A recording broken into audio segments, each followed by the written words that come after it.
Have you ever wondered why you might eat chicken's wings, but not swan's wings?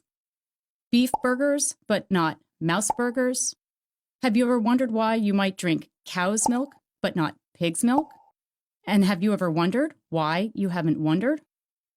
I never wondered about these things until I had a shocking experience that changed my life forever. Let me explain. In an attempt to understand what had happened to me, I spent years conducting research, which led to a fascinating discovery. What I discovered transformed my worldview, my health, and my happiness, so that today, at 49, I feel better than I did when I was half my age. To help you understand what happened to me, I'd like you to imagine you are a guest at a dinner party, enjoying a delicious beef stew, and your food is so delicious that you ask your host for the recipe. The secret, she replies, is in the meat. You need to use 3 pounds of well-seasoned golden retriever. Now take a moment to reflect on your thoughts and feelings. Chances are, even though the meat itself didn't change at all, your experience of it changed dramatically. So what happened to cause you to have such a strong reaction? That's the question I began asking 25 years ago, after I had a similar experience. Well, sort of. Like many people, I grew up with a dog who I loved, and I also grew up eating meat. And I never thought about how strange it was that while I would never want to eat my dog, I regularly ate the flesh and eggs and dairy of animals who were not terribly different than my dog. They, too, had feelings and lives that mattered to them. I just never thought about why I ate some animals but not others. I never thought about the inconsistencies in my attitudes and behaviors toward animals because when I was eating meat, eggs, and dairy, I didn't actually think I was eating animals. Of course, I knew on some level that these products came from individuals who had once been alive. I had that knowing without knowing. But on another level, I just didn't make the connection. It wasn't until I wound up hospitalized after eating bacteria-infested beef that I had a major paradigm shift. After I got sick, just the thought of eating beef disgusted me. In fact, all meat seemed disgusting. And suddenly, I saw meat not as food, but as dead animals. Beef stew seemed no different than golden retriever stew. And as I looked at the world with new eyes, I saw animals' body parts everywhere I turned, lining grocery store shelves, filling trucks bound for the market, spilling off lunch trays, packed in delicatessen freezers. And people everywhere, rational, caring people like myself, were putting these animals' bodies into their mouths as though nothing at all were wrong. I had to understand how I could have gone through my entire life being blind to what was right in front of me, and why nobody I talked to about this was willing to hear what I had to say. It wasn't until 2 decades later, after I had completed my doctoral research on the psychology of eating meat, that I had the answer. And this is what I discovered. It turns out that most of us eat animals not because we need to, or even because we truly wish to, but because we have been conditioned to by a widespread destructive belief system that operates outside our awareness and therefore without our conscious consent. We often assume that only vegans and vegetarians bring their beliefs to the dinner table. But the only reason many of us eat cows but not dogs, for example, is because we do have a belief system when it comes to eating animals. When eating animals is not a necessity, which is the case for many people in the world today, then it is a choice. And choices always stem from beliefs. So what my research uncovered is that there is an invisible belief system that conditions us to eat certain animals. And I named that system carnism.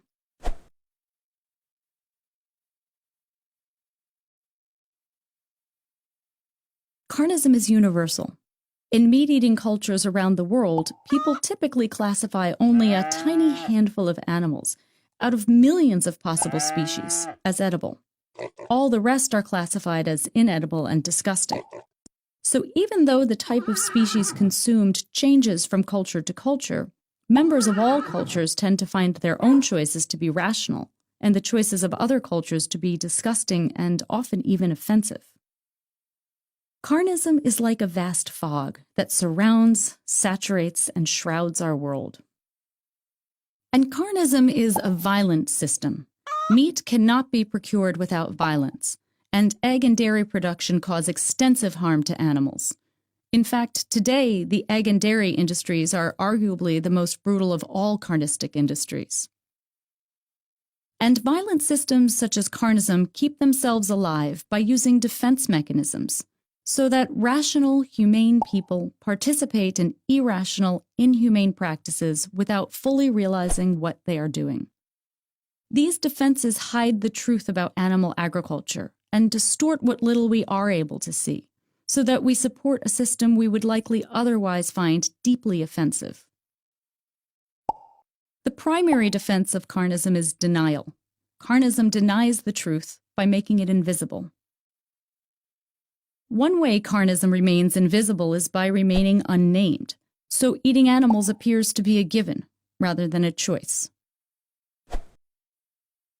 Another way carnism remains invisible is by keeping its victims out of sight, and therefore, conveniently, out of public consciousness.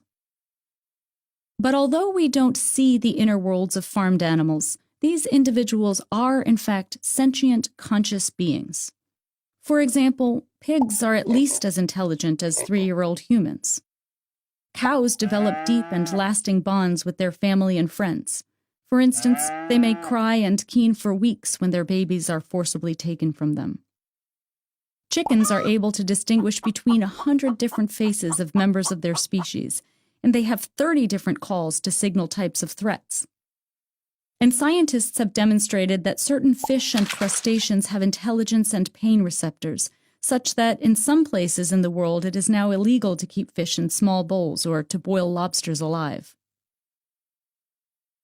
And although we don't see the factories in which animals are turned into food, these so-called farms produce approximately 98% of the meat, eggs, and dairy we eat. In fact, 124,000 farmed animals are slaughtered globally not every day or even every hour, but every single minute. But think about it. How many of these animals have you seen? Ultimately, hiding the truth about meat, egg, and dairy production from us is what carnism most depends on. So becoming aware of this truth is essential to freeing ourselves from the system. Animal agribusinesses have scrambled to restore their profit margins by assuring us that we can eat animals who are happy to be our food, that we can eat so-called humane or bio meat, eggs, and dairy. However, most humanely raised animals live in misery, much as their inhumanely raised counterparts do. And all farmed animals ultimately end up in the very same place. And humane meat is a concept so absurd as to be an insult to any consumer who pauses to reflect on his or her choices. For instance, most of us would consider it cruel to kill a happy, healthy golden retriever simply because people like the way her legs taste. Yet when the very same thing is done to other animals, we are expected to believe that it's humane. And carnism hides the truth about not only the non-human victims of carnism, but also about the human victims of carnism, us. An animal-based diet, which is what carnism conditions us to follow, has been linked with some of the most prevalent and deadly diseases in the world today. While a plant-based or vegan diet, which is what carnism conditions us to resist, has been shown to prevent and reverse disease, as well as to optimize health and enhance athletic performance. And carnism conditions us to block our awareness and our empathy, qualities that are vital to our own well-being and to the well-being of our world. Another defense is justification. Carnism teaches us to justify eating animals by teaching us to believe that the myths of meat, eggs, and dairy are the facts of meat, eggs, and dairy. In other words, carnism teaches us to believe in the 3 N's of justification. Eating animals is normal, natural, and necessary. And of course, we've heard this all before. Slavery is normal, natural, and necessary. Male dominance is normal, natural, and necessary. Heterosexual supremacy is normal, natural, and necessary. And the myths of carnism are institutionalized. They are supported and promoted by all major social institutions, which in turn transmit them to us. So carnistic bias is embedded within the very foundations of society. And when we are born into an institutionalized system such as carnism, we internalize it. We take into ourselves both the myths and the products of carnism. Inside us, carnism creates a fog in our minds, distorting our perceptions of meat, eggs, dairy, and the animals we eat.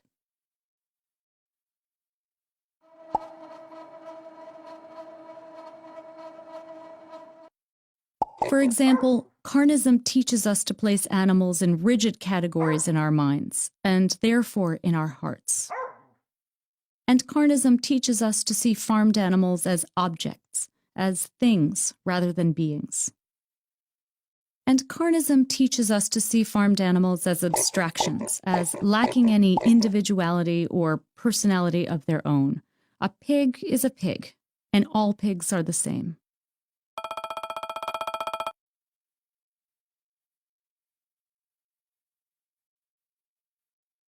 But the fact that carnism needs to use such elaborate defense mechanisms is actually good news. It shows the true vulnerability of the system. Think about it. We care about animals, we care about justice, and we care about the truth. And carnism depends on our not caring, and the system is built on deception. So carnism needs us to do its job for it, to ignore the truth, and to resist the very thing that would set us free: awareness. Awareness is the light that shines through the fog of carnism, illuminating the dark truths the system works so hard to hide from us. Awareness cuts through the cloudy haze in our minds, dispelling the shadow that's been cast on our hearts and releasing the natural glow of our empathy. Awareness is the greatest threat to carnism, because with awareness, we can make choices that reflect what we authentically think and feel, rather than what we have been taught to think and feel. We can make our choices freely. Without awareness, there is no free choice.